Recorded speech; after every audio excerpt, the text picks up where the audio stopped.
اعوذ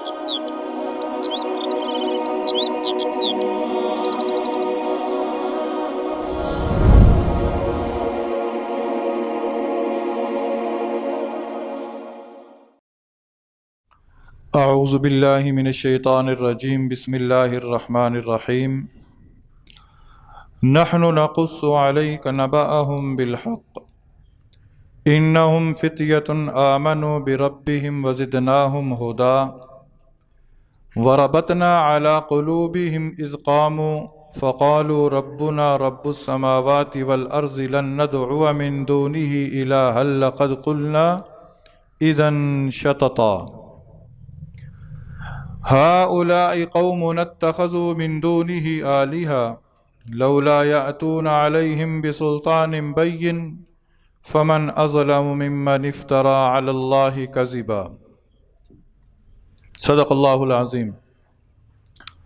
میرے انتہائی واجب الاحترام سامعین اعظام، سب سے پہلے تو اللہ رب العزت کا لاکھ لاکھ شکر اور اس کا احسان و فضل و کرم ہے کہ اس نے ہم جیسے گناہگاروں کو رمضان المبارک کی یہ پرنور ساعتیں نصیب فرما دیں۔ رمضان المبارک کا دوسرا عشرہ اور دوسرے عشرے کا آج پہلا روزہ اور پہلے روزے کی افطاری کا وقت قریب، اور رب تعالیٰ نے ہم پر کرم فرمایا کہ یہ قیمتی وقت رب تعالیٰ نے ہمیں اپنے گھر میں گزارنے کی توفیق نصیب فرما دی۔